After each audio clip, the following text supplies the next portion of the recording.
I am Christina Henderson, Executive Director of the Montana High Tech Business Alliance. Welcome to our webinar, Creating a Better Employee Experience in COVID Times with Kendall, Clifton-Short.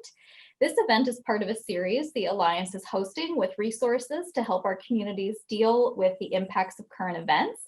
You can find details of these sessions at mthightech.org/events.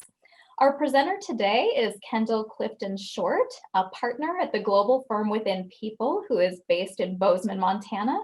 After Kendall's presentation, we will open the floor up for Q&A with the audience. We would ask you to mute your microphones unless you have something to say. And if you have a question or a comment to share during the session, you can type that in the chat box or turn on your microphone if you'd like to speak. Today's presentation will be recorded and shared with everyone who registered. And I would now like to turn the floor over to Kendall Clifton-Short to get us started. Thank you, Christina. Hello, everybody. How are you? It's lovely to be here. Obviously, this is a really important conversation that we're all having in some form every day, almost. The way that I usually run things is quite interactive, so I'm still going to try and do a little bit of that. We'll just see how it works. If you have questions, then I'd love you just to toss them out as I'm going. Obviously, the more sort of like, and how do I apply this to my situation that you can do in the moment, the more helpful the ideas are going to be. So let me share my screen to start with. This is what we're here to talk about. Really the question that underpins designing a good employee or a better employee experience, and sometimes I wonder if the bar's quite high enough with the idea of better as opposed to great. But the question that underpins this is really like, how do we keep teams connected, creative, and performing in disconnected times? So if that's the premise of the question that we're asking, I guess what I would love to hear from people, if you're near your chat box and able to type in some ideas, is like, why is this conversation important to you? Why have you chosen to spend your Wednesday afternoon with us here when we're all busy and we've got lots of other things to do? And what's perhaps been some of the unexpected challenges of COVID that your workplace has had to navigate? So if you have some ideas, throw them out or toss them into the chat, that'd be great. Because this whole experience of COVID and the implications it's had on our workforce in terms of, are we working remotely? Are we working sort of remotely and in person is quite different for all of us. And so the context is slightly different. So while you're thinking about your questions, just let me tell you a little bit about me and who we are. So my name's Kendall Clifton-Short, as Christina said, and I'm a partner at Within People. Our partnership is not based in Bozeman, but I personally am. We actually are a global partnership. And really all of our work is centered around how do we design inclusive, adaptive, 21st century organizations? How do we understand what we're coming together around in terms of purpose and values? How do we understand the type of employee experience that we have to create to be that and to be that effectively? And how do we then lead that type of organization? Because sometimes it takes quite a different set of skills than perhaps we've been taught other skills required of a leader. So that's, I guess, a little bit of framing about why me and why I am talking about this specific conversation. So I can see in the chat from Cindy, thank you. The longer we have our workforce due to COVID, the harder it is to keep people engaged and connected. Yeah, perfect, great. That's exactly the type of conversation that we want to have today. So thank you, Cindy. So today's really going to be a thought-provoking exploration into, and then I guess, again, another plug for if you've got questions, ask them along the way, and then we can make sure it's tailored to specifically what would be helpful to you and what you're curious about. Let's start by really unpacking like what are the trends that are driving local and global economics and influencing the employee experience, because some of those are quite different to perhaps what they were 6 to 12 months ago. How can we rethink the ways of working in your business that drive culture in a remote or hybrid environment? And then where do we start to work? Where are the levers that we can start to apply pressure to that are going to sustain and support the long-term growth of your people and your business when COVID is this thing that's stretching perhaps into the infinite future, but hopefully not. So, and Christine has said, great, look, so much can be done virtually, but we're missing the casual conversations and the interactions that help hold relationships together. And what the data is really speaking to about this too is productivity's up and creativity's down. And if we're really truly going to solve problems that matter, then we need to have the full force of creativity that our people can unleash in our organizations. All right, so a couple of trends, I guess, or like what's happening in the world that's really shaping this conversation. Pre-COVID, 12% of the US workforce was working remotely some of the time. 20% are likely to continue working remotely full-time, with another third doing so part-time. And we keep hearing about big organizations like Google, etc. Okay, yep, just we're not even going to try and go back to work next year, etc. And this is really having implications on the shape of our cities, this amount of space we need, the cost of that space as an overhead on our organization. And so with 53% of larger organizations looking at how we use space, and often space being one of the ways that we really sort of entice employees to come and provide a compelling employee experience that would have them stay with us, then this raises a couple of questions which are really interesting to start to think about. We're also seeing changing demographics and changing priorities. So women, particularly women of colour, are more likely to have been laid off or furloughed or chosen to step out of the workforce because of childcare obligations or childcare desires related to sort of education, etc. And then with the conversation around Black Lives Matter, etc., there's an interesting tension there with fewer than 1 in 3 Black women reporting that their manager has checked in on them in light of, you know, the different types of conversations we're trying to have, or how we're all talking about DEI, which is really interesting in Montana since we're fairly unethnically diverse. There's the odd Australian person who lives here, but other than that, not a whole heap of diversity. So how does that, what does this conversation even mean for us as organizations? Does it mean that we're all competing for the 1 or 2 people of color that live in the state? Does it mean that when we hire people of color, they feel like, well, I'm only here as the token Black person or person of color, as opposed to because I really meaningfully was the best person in the applicant pool for the job?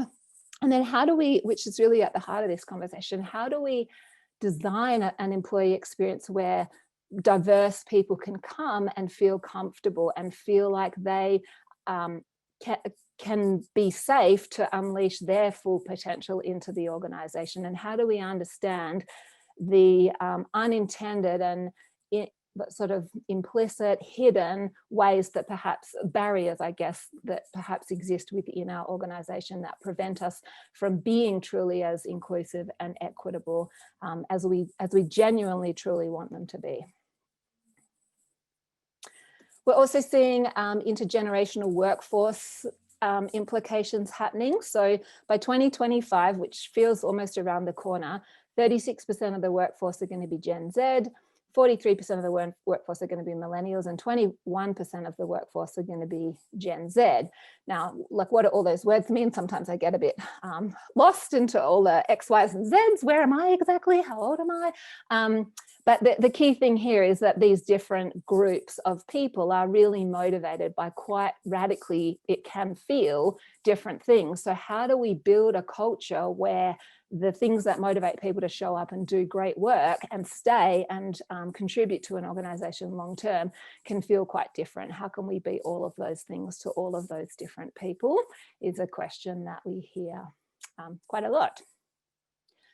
We also see, and especially in this conversation in this community, like, what's the role of AI going to be playing, and how true is the perception of the role that we think AI is going to be playing how closely aligned is the fear that perhaps some of us have around it to the truth of the matter. So when done well, AI can sort of reduce the task, like this is something that has to be done but fairly mundane and boring, freeing up us, people, humanity, to really step into that creative element that AI or robots is never going to fill for us, and aren't really designed to either. That they really unlock amazing amount of experimentation potential, and they can certainly improve or radically change our ability to scale up, etc. So manufacturing is one of the industries that the data suggests are going to be most heavily influenced by AI. So really the question is, how can we use AI to increase the humanity in our workplace rather than decrease it? And then I think this is my last trend. What we're experiencing in this rapidly changing world, when you think about environmental crisis and global pandemics, and even just sort of like political shifts, both within the country and within competing first world, second world countries, all of those things that are happening to us more and more frequently is impacting people's ability to be resilient. So if our workplace is striving to remain flexible and create an environment where people's thoughts and feelings and behaviors can remain flexible in spite of all the chaos and uncertainty and challenge, then how are we doing at that, and how are we paying attention to and attending to that becomes the question that we want to be asking ourselves. And interestingly, we all think we're pretty resilient, but when we dig into actually testing for that, we don't do as well as we think that we are, or think that we might. And that again is really the long-term impact of that on organizations' creativity and ability to come together and feel connected and build networks of support that increase this resilience is really called into question. So does anyone have any questions about any of that, or comments that they'd like to offer to the group before we dive into? Great, you've just painted this really grim picture for us, Kendall. What are we going to do about it?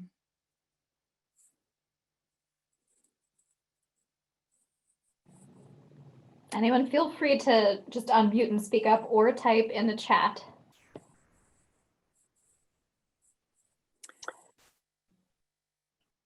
So while you're thinking about your questions, which can come anytime, let's sort of say, okay, great, if that's the world we're living in, if that's what the data is showing us, what's the upside? What's the opportunity inherent in what can feel like a lot of uncertainty and a lot of chaos sometimes?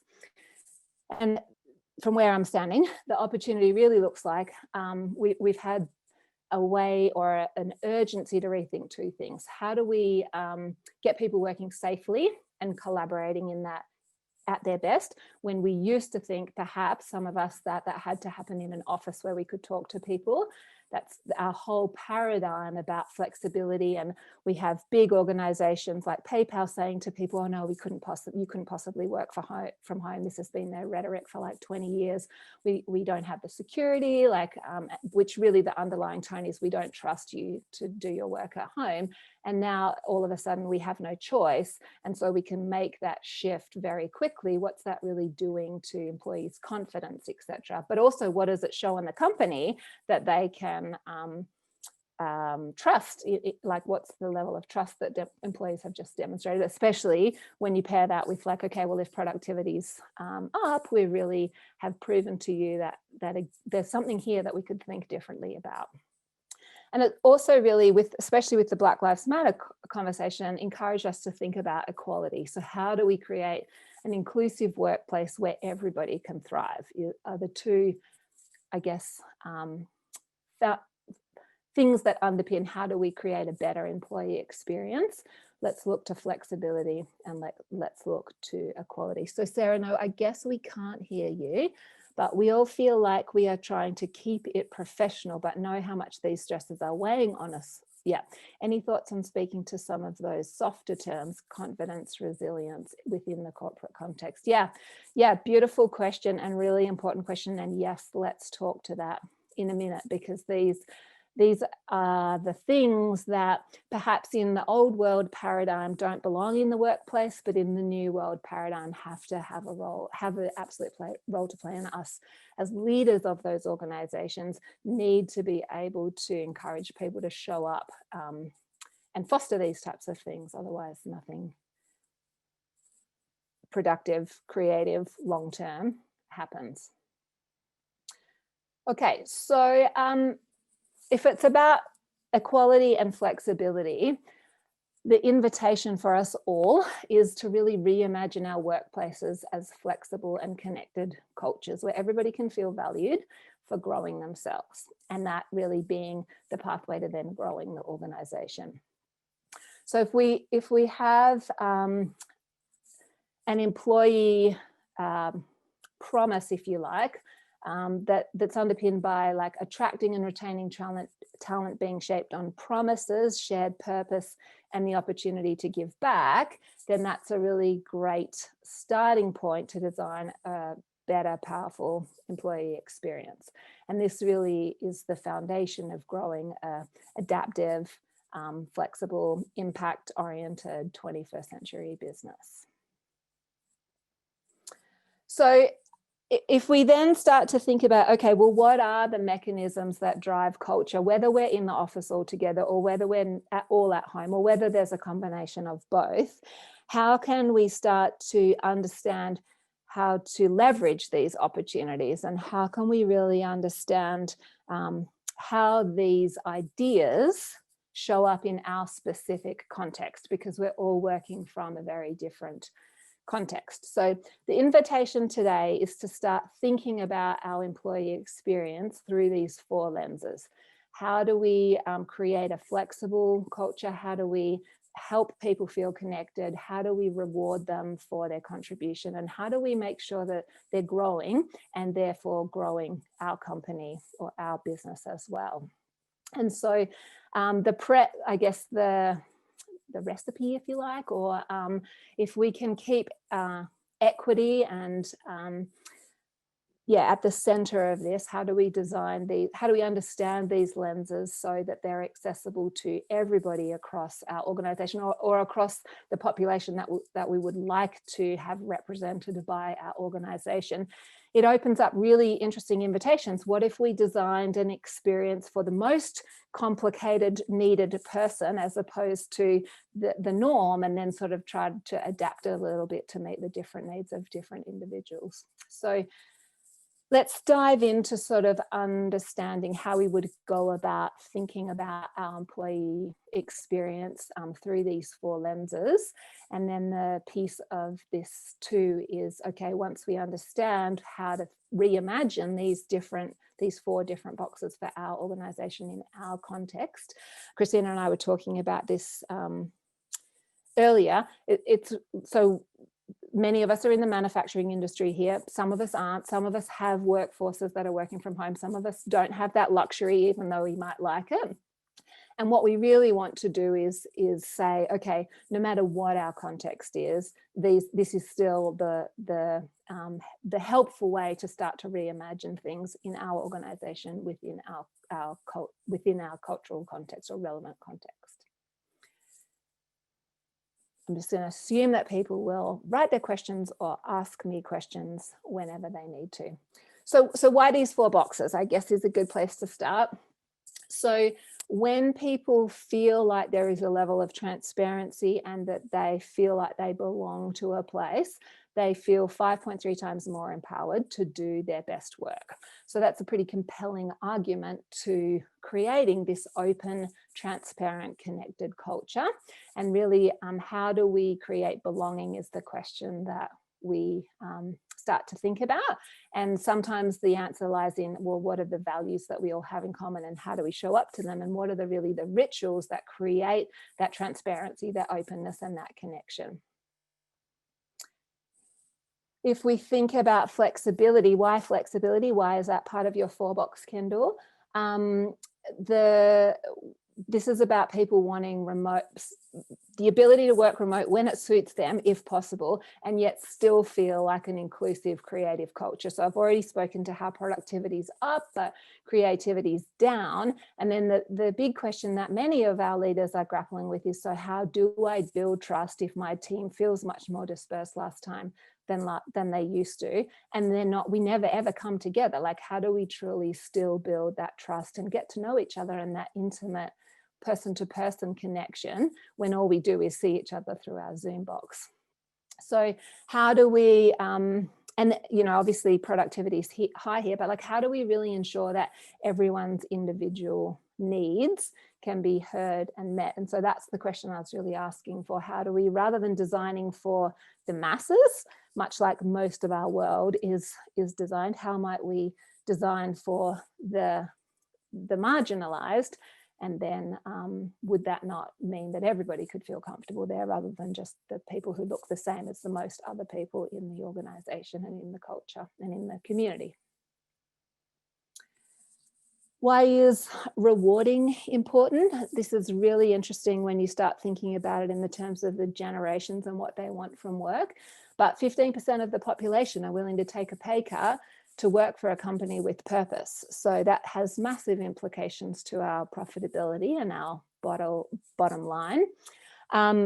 They then also want to feel like they're making a difference when they go and work for that company that's making a difference. So for some people, that working at what argument is the most compelling and the most authentic too? So is the argument come and work for a company that's doing great work and making an impact, or is the argument come and make a difference at a company that's making an impact? Because if there's no sort of like authenticity or the truth of that doesn't quite feel right, well, you told me I could have an impact, but I can't really, because what I'm doing, especially in a manufacturing sense, is actually fixed. I have no, or very little, I should say, ability to change that.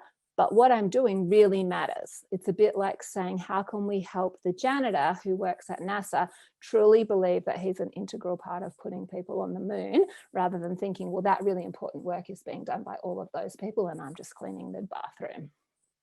So here the question to ask is, like, how are we recognizing people who value our culture adds or value add to our culture?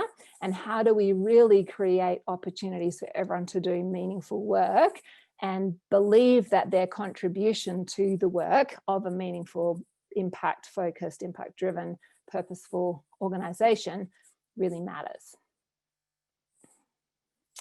And then lastly, growing. So Gen Zs particularly want to, like, for one of the biggest drivers for will I come and work for you and will I stay working for you is, how will you grow me? And yes, some of them will leave to start their own business, or some of them will leave to go to other people. But how do we really see, hey, if you're growing, we're growing? And so it's not like you growing out of your role into the competition, but really, like, if we invest in your growth, we're really investing in the growth of our business. So how do we support the growth of individuals and respond to their individual and equitable needs in a way that feels authentic and not like this is the way that we do that for everybody? So the big questions, they're great invitations, and the beautiful thing about them is none of them are like, do this. It's really like, let's examine this idea as it applies to your community and your organization. So once we understand what we're looking for in the context of the world that exists, the next, I guess, step on the path is, how do we start rethinking what we're offering people? So to attract people to our business, we need to have a compelling offer. They then need to believe that that's what they are getting when they got there in order for them to stay. So like pre-COVID, 2019, especially sort of, we hear a lot of this about in Silicon Valley, etc. Lots of what people were being promised, or the carrot that was being offered to come and work for us, was this idea of a perk. Like, hey, we give free lunches, we've got a daycare center, we have sleeping pods, we have bean bags, we have a ping pong table, we have beer Friday afternoons and stuff. And that's great. And that's like, yeah, great. I want to go and work for a company that does all that. And some of those things are really key to building that one-on-one connection that people feel like, okay, now I belong to this community.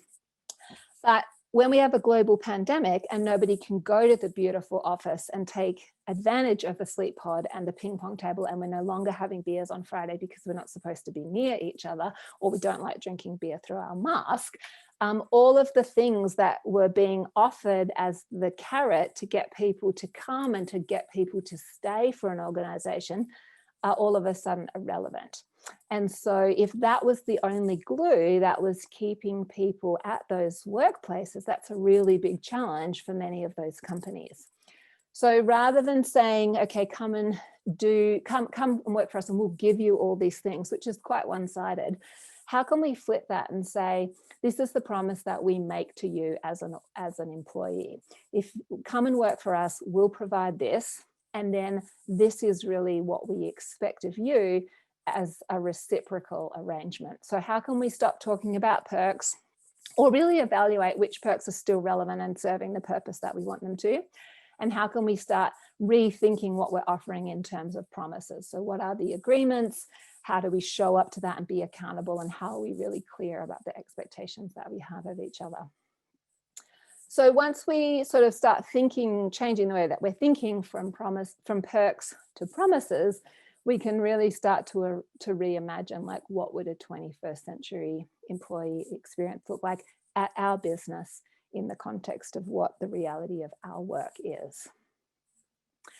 So let me walk through a couple of ways. So that's sort of like the theory, but how do we actually understand that in a practical sense?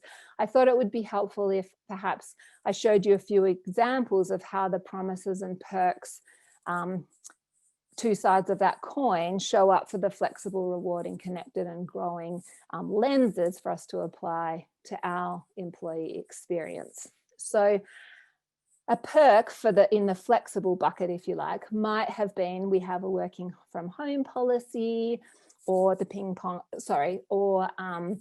you can flex your hours as you need, or you can take some work home on the weekend. Even in manufacturing, that happens in Montana. If something has happened in your workplace, in your home life, that meant that you couldn't do your 40 hours.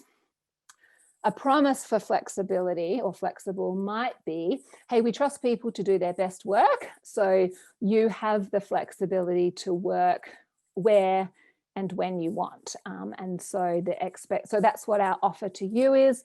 And the reciprocal expectation for that is that you would work together to achieve your goals.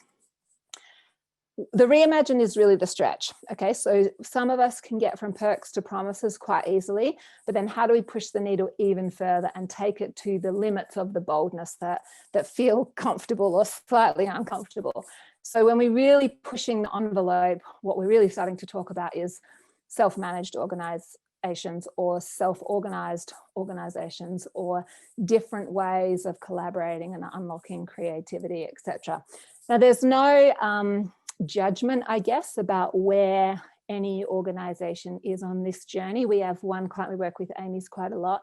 For them, they can quite happily sit in the let's reimagine our perks into promises for our corporate office and all of our sort of what you'd maybe classify as admin people, but they are completely unable to even rethink a perk to a promise for their plant employees. That doesn't mean they won't get there eventually, but there's, okay, great. Now we know exactly the parameters that we can have this conversation and how far we can go. We are, like, us at Within are a good example of how this really can look if we want it to. For us, like, we don't have any offices. The idea of a timesheet makes most of us run in the opposite direction with cold shivers and stuff. So that's the promise that we make to partners who come and work at Within. Like, hey, you won't have to fill in a timesheet. We don't have an office. You don't have to come anywhere. You can sort of work from anywhere. The how do we start to reimagine that as a promise is like, hey, we trust that you're going to come here and do your best work. We're going to let you do that in any way that serves you, and that our expectation is that you're going to get together with the people that you need to deliver the work to achieve goals. That's sort of like the promise version of that. And then if we're sort of starting to reimagine it, especially in COVID, we've had an opportunity to reimagine this even in an even more exciting way, is partners working internationally without the constraints of like, well, I have to travel somewhere to go. So we're really starting to reimagine how this might show up into the future. I'm trying to keep an eye on the chat, but Christina, hopefully you'll throw out any questions that come. So let's do the same thing for connected. This bucket is really, how do we stay feeling connected even though perhaps we're remote? Some of the promises that maybe we heard, or maybe that we're still even saying, is, hey, come and work for us. We use some of the best tools to connect. We've got Slack, we've got Miro, and we'll provide the tech that really keeps you connected. So that's great. Having spent a year being connected to people mostly on Slack, we may have a slightly different relationship with that being a perk, but that's okay. Maybe now the promise is like, hey, come and work for us, or let's imagine how we can really share information openly and come together in ways that create belonging, even if we can't get together.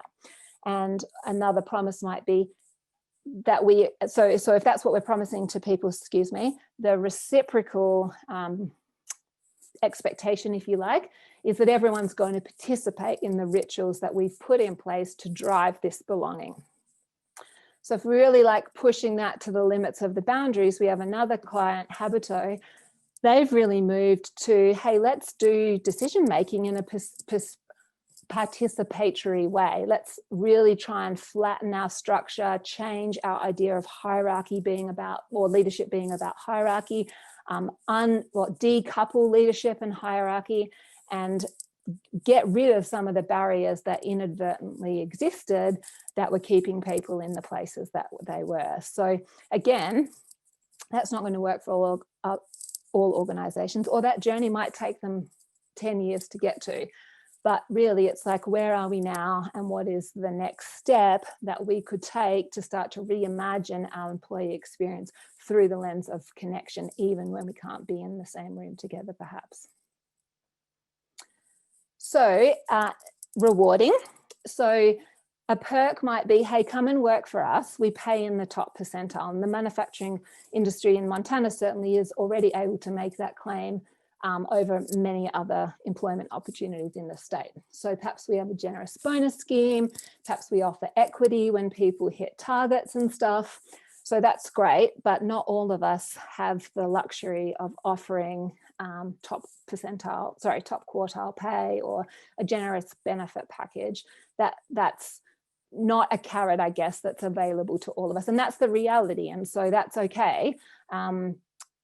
What if we stopped talking about it being about pay? Because remember, many people are willing to take up to 15% pay cut if they can actually come and do something that they believe matters. So what if the promise was, we celebrate diversity and recognize and reward people based on how they add value to our culture? If culture is really the lever that drives business growth.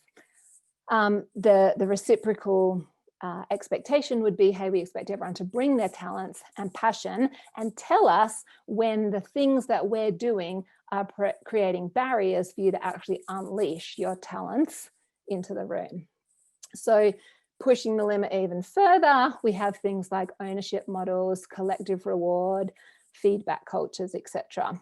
Another client example, if you like, this is an architecture firm. And rather than have a job description after you've been working at the company for a year, everybody writes their impact description. So just defining how they believe that they can add value to the organization and the profitability of that impact, even if it's through culture, especially when it's through culture, I should really say. So we've shifted, so come work for us in a specific job, really get yourself immersed in the culture. And then after you've been here long enough to understand where you can unleash even more cultural value, you write your own impact description, and your dividend's going to be tied to your self-determined impact deliverables. So again, that's really pushing the limits.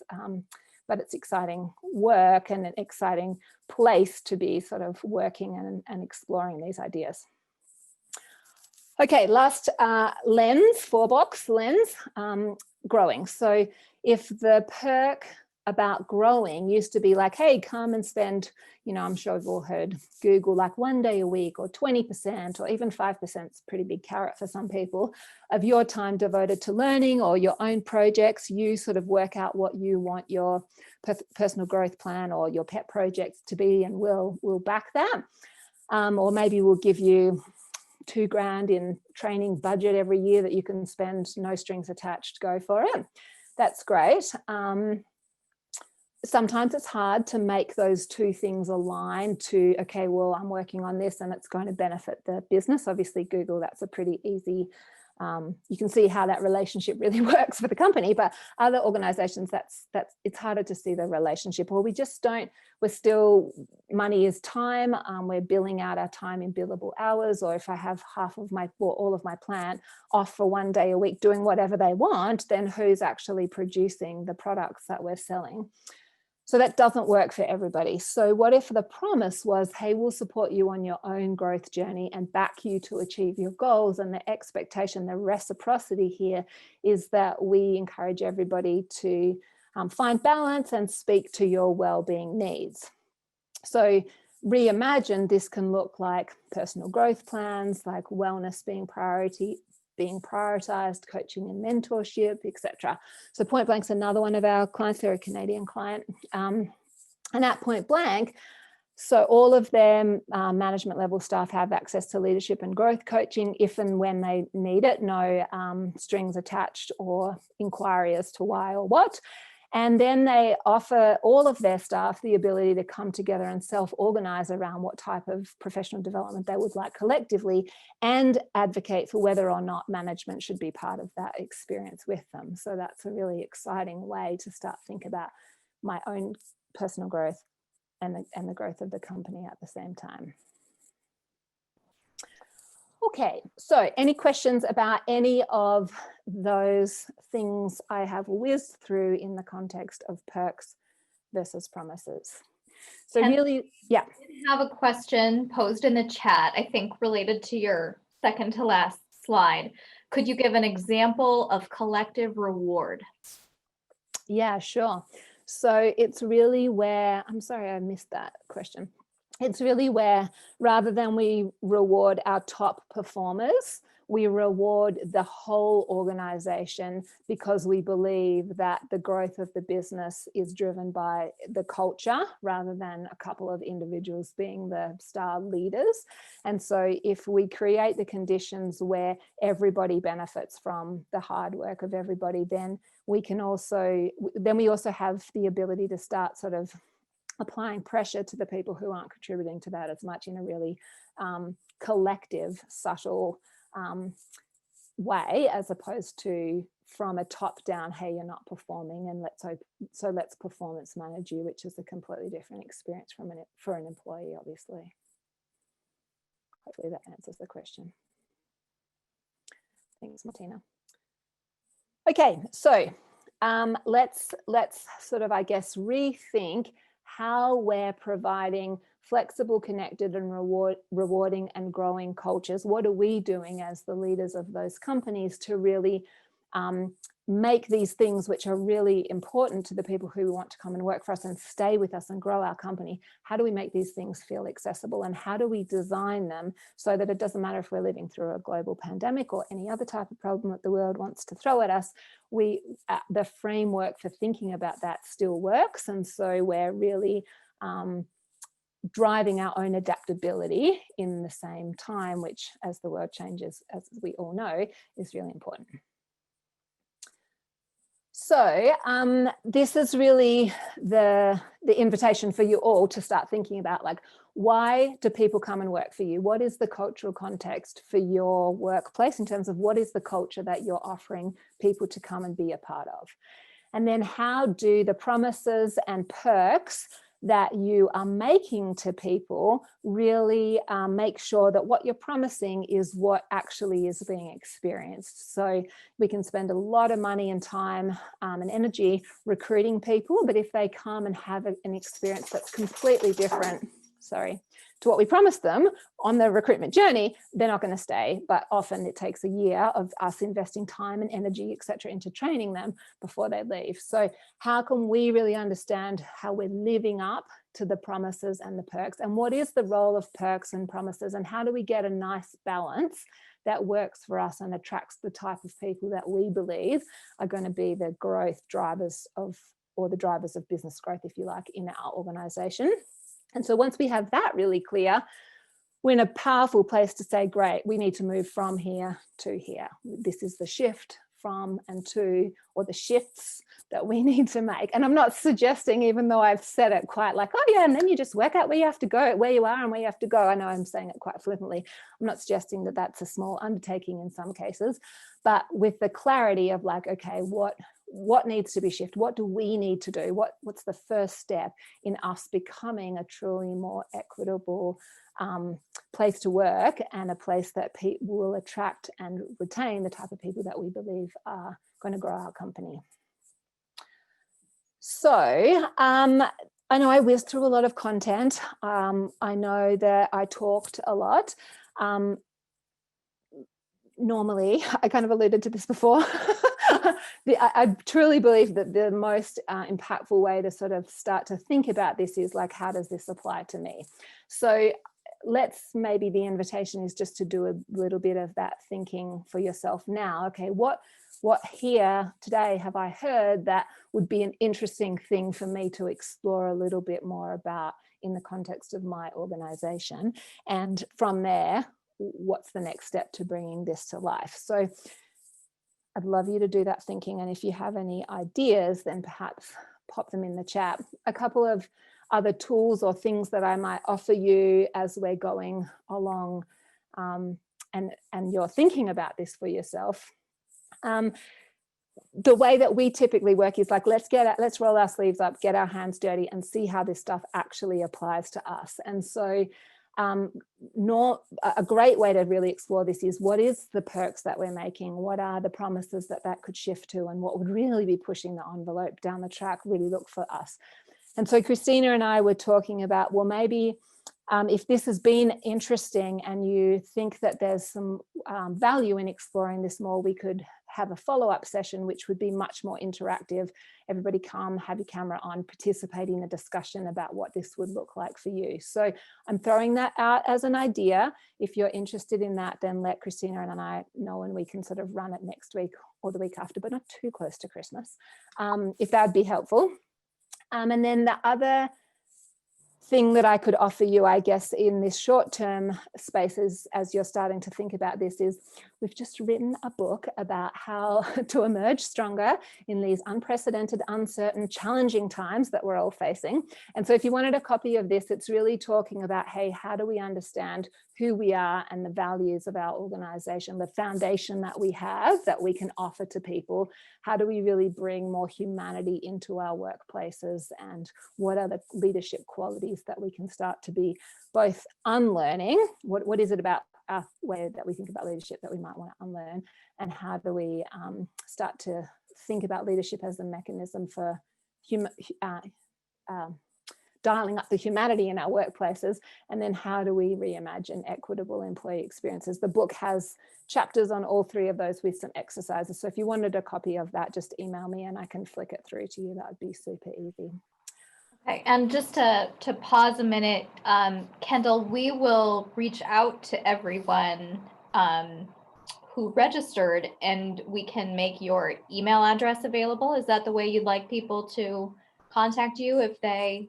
Sure. Yeah, that's like the book, or they would like to, or people can email me, director@mthightech.org, if they would like to either participate in an interactive follow-up session to apply these principles to your own workplaces and maybe dig in more specifically to issues you might be wrestling with your own teams.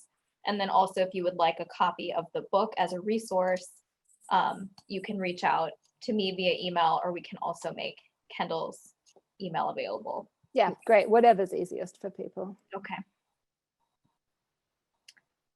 So lots of content. Over to you, Christina, if we've got questions or things people... Yeah, anybody who has a question, feel free to share. I'm not sure, Sarah, I know, was having trouble with the mic. I don't know if other people have been able to speak if they want to turn their mics off. As far as I know, the settings will allow you to speak.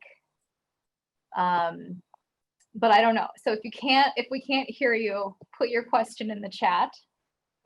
Kendall, while we're waiting to see if people do have questions, I know that there are some points that you've touched on that have come up a lot in conversation within our community lately. One of those was regarding training and employee development. So I was talking to a recruiter in the Montana tech community who works with any number of companies in different subfields in the tech and manufacturing space about changing dynamics. And so one dynamic that we're facing is with this advent and acceleration of remote work, it's increasing the competition for workforce. So Montana companies who maybe used to have more of a, you know, the local workforce was more local. And now that workforce can be recruited from anywhere. People can be in Montana and be working for companies anywhere in the world. So it's more competitive. And so company culture as a retention tool can really matter. And then at the same time, there's this maybe historic expectation that folks want talent to come in the door with a lot of the skills that they would want. And because talent can move from company to company, there's a feeling that if I invest in training too heavily, I could lose those people anyway. And is it worth the time and investment to train people if they might just leave? So I'm wondering if you can speak to that dynamic of how important is training, you know, how should companies be thinking about training, and also that culture piece of you're competing against everyone now in a way that you maybe weren't before. Yeah, a couple of really good questions. My first response always to the like, should I invest in my people is, well, should I invest in my people only to have them walk out the door? The challenge to that is, and what if you don't invest in them and they don't and they stay? So I think the thing that keeps people at an organization is their ability to keep growing with the organization over the long term and feel some connection to like what I'm doing here makes a difference. So if we're growing people out of their job and we have no other job to offer them, yes, they will leave, absolutely. So the question becomes, in my mind, the question is not like, well, should I train them? It's like, well, how do I then create somewhere else for them to go, or some other way for me to access the new skills and the new thinking and the new possibility that I've just invested in them now having. So that was one of your questions. And the other piece of that is, and how do we help them feel like the autonomy that they want in their job, and how do we make them feel like the work that they're really doing matters? And so that's part of this conversation about like, well, how do we really help them feel like not only they're growing themselves, but they're growing the company as well, and the direction that the company is growing is a direction that they want to be contributing to. So how do we become more of a purpose-driven organization, or how do we start communicating more explicitly about the fact that that's who we are, and how do we actually have that be the experience that people have, rather than just the thing that they think that is supposed to be happening, but not actually what they're experiencing. So how do we align more the expectation and the experience? The other question that you asked, Christina, is the competition for talent. And I think there's two sides of that coin. Like, if we don't need people to live in Montana, then all of a sudden the whole world just opened up for us in terms of who we might want to attract to our business, which is good, right? Especially if we if people actually can't afford to live here, like for them not to have to afford to live here and still be comfortable with what we're paying them, there's some real opportunity to sort of leverage the reality of what most not most, many towns in Montana are facing in terms of housing affordability, etc. The flip side is if they live in California, they don't want to work for a Montana tech company because the wages aren't what they need to then work in California. So there's sort of two sides of it. The other side that you sort of spoke to is like, but what if everyone who's good is now leaving for other people's companies because they don't have to live there?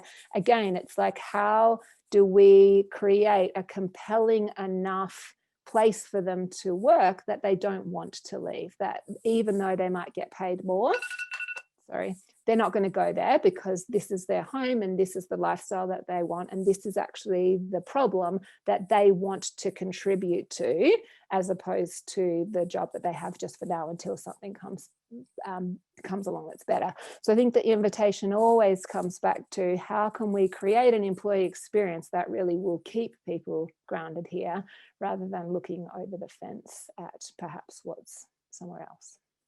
And how do we see, okay, we might lose some people, but we also have this opportunity to gain other people that will benefit us as well. Yeah, we had a question submitted in the chat. Are there any examples of the type of training or investment that Gen Z is interested in? So, no, not really, because I think it depends very much on both the individual and where they see their future growth taking them and going. So I think as a concept, they want you to invest in growing in them, but that can look very different for different people. So I don't think it would be particularly helpful if I say, well, it's always this type of training, because I don't think that that's true. I think so long as they can, even so that they might say to you, come, I want you to equip me with skills, right? And so skills often unlocks the next ladder on the career path. So, well, when I get that skill, I can then get paid that much money and stuff. So sometimes that's true. Do we want them to have this skill so they can then add value in a different place, in a different way in our organization? But sometimes that's what they think they want, because that's what they think unlocks the thing that they really want, if you know what I mean. So it's a bit meta here, but if we can help them understand, hey, this is how you can be the most valuable to the organization, this is how we can really work together to unleash the full potential of what you have to offer, and the training for that looks like this, they'll go on that journey with you. Absolutely. It's not about saying, okay, well, what training do you want, and now it's my obligation as your employer to provide that if I want you to stay. It's really about helping them understand, well, where do you want to go? Can you go there with us, and how can we support you? Like maybe the left path, which you thought was the one that you wanted me to put you on, it's actually not the path to that. It's this different path, which is completely, I hadn't thought about that, but now that you've shown me that, yeah, I'm totally bought in. And the fact that you're not only providing that training for me, but actually helping me truly become more valuable, as opposed to on paper become more valuable. I'm now even more committed to you than I would have been if you'd paid for that specific training that I was asking for. We have another question from Sarah. Kendall, would you say that investing in culture is actually the best way that Montana companies can combat that risk of folks leaving to other remote companies? Yes, absolutely. I would say it's absolutely the best way to combat the talent migration, and it's also the best way to the best mechanism we have to underpin your business growth. I have maybe a follow-up question to that. I have heard a fair number of stories of Montana companies, especially when they get big enough to attract attention from competitors, where their employees will get poached by out-of-state companies who come in and offer them, say, 20% higher salaries. So even though there is an element of, if people believe in the mission of the company, they're willing to take less pay to some degree. Is there a point at which we also, like, Montana's pay scale may have to adapt to a more global and remote economy? And how should we think about those dynamics of pay and maybe traditional benefits alongside of these larger questions of culture and promises? Yeah, I think that's a really, really important question to be answering. I mean, to be thinking about, Christina. I think, like, at the end of the day, we need, there's a couple of things that we all need. We need to be able to feed our family, right? We want to be able to live the type of lifestyle that we want. And for some of us, that's related to pay. For others, it's about the flexibility, the growth, the other things that we've been talking about. And then we also need, so we need to be able to feed our family, and we need to be able to have we want the type of lifestyle that is important to us. And then we also want, pretty much universally across the board, whether we admit it or not, to be making a difference. So if people are leaving for the 20% pay cut or pay rise, one of a couple of things is happening. Either we don't align in a compelling enough a way with the impact that they want to be having, or even though they were earning money, the aspiration for lifestyle is not being met. And that may, for that individual, always be driven by money and not these other things. So I think we need to be careful not to take responsibility for the whole gamut of things, but also taking responsibility for a wide portion of it. So I think it's like we're always going to lose some people, and that's okay, and that is part of our company growing and evolving, and new ideas, etc., are important. So I think if our metric was like 100% retention, we would actually not be serving ourselves culturally, especially because if that retention is being driven by sort of an underlying resentment that we can't go and work for these other companies, that can be like more toxic to the culture than just sort of like the revolving door. So yes, I think as we become more global and more even just national in terms of who we work for and where we live when we work for, it is going to compel us to need to think about how our pay relates to national pay for similar types of jobs. We also have the lifestyle piece, like lots of us live in Montana, not so that we can get paid what we get paid, but because we want access to that. And so how does that sort of fits in the flexible bucket, doesn't it? Like, if we can, what would it take you to stay is a really great question to ask people who are taking it. Like, what if we said you could work 4 days a week and ski 1 day a week or whatever? Like, rather than us trying to say, well, maybe we could do this for you, it's like, well, what would need to change for you to feel like this was a viable option for you all the time? And they're going to put what they want on the table, and we're going to say, well, is that reasonable in the context of our organization, or is that not? So yes is the short answer, but also I think if we just try and solve this talent migration from a how much do we pay perspective, we are missing a whole world of opportunity to do things that are going to serve our business better in the long term and keep people who are really valuable without it impacting the the salary portion of our budget. Kendall, you mentioned a few tools. So the book that we can all have access to. Yeah. Potential follow-up where we can dive deeper with you into our specific questions. Are there any other resources that you would point folks to that might be helpful as we think about these questions and strive to adapt? Yes. Well, how much time do you want to spend reading books? I think I could give you a whole book list if that would be helpful. I think there's lots of, I think there's two pieces here. Like, how equipped am I to lead this type of conversation and in my organization, and this potentially this type of transformation in my organization? That's sort of like do I have the skill? That's one way we could look for resources. There's another way that's like, just help me even understand this a bit more. Like, this is kind of a new way of thinking about things. I need to wrap my head around that. That's a whole different set of resources, I guess. And then how do I get people behind me? So if having the clarity of why I want people to come and work for me and what I can offer them, and then understanding what it takes for me to like create that, and then what it takes for me to lead that organization, like bring that to life. If we're talking about some things which feel really radical, like what if people could self-organize into schedules, even if we're like a creative agency or an agency or a manufacturing plant that requires people to be on the job to make the things that we sell, and that's like a central piece of our business model, like saying to people, okay, just organize your own shift, that can feel quite radical. So do I have the skills to actually bring that to life? That's a whole different set of resources. So yes, but I feel like it's a bit like Cole's training question, like, well, yeah, I could give you some training that's going to be helpful, but it's really only going to be helpful perhaps to 1% of the people who want that training. So I think it's the wrong question.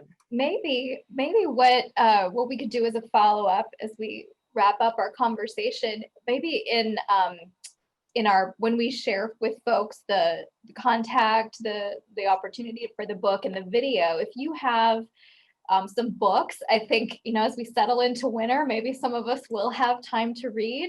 I would say that in my conversations, folks are interested on two levels. One is informing them as leaders and managers as to how they can up their game, I guess, and respond to some of these trends in the workplace, and create a better culture and a more attractive environment for employees.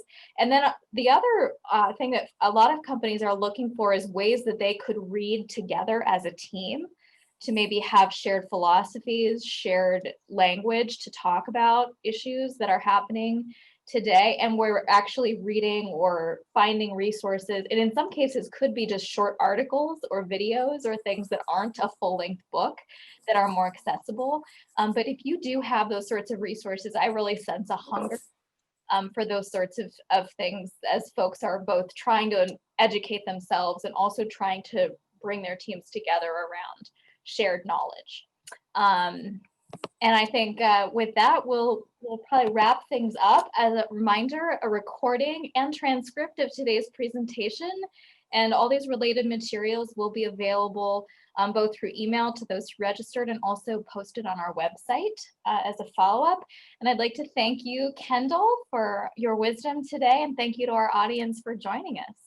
Yeah, thanks very much for having me. And like, this is the world that I live in. If people want to have more conversations about it, then I'm here as a resource, as part of the High Tech Alliance community. So awesome, thank you. And we'll make sure everybody knows how to find you. Thanks again, everybody. Have a great evening.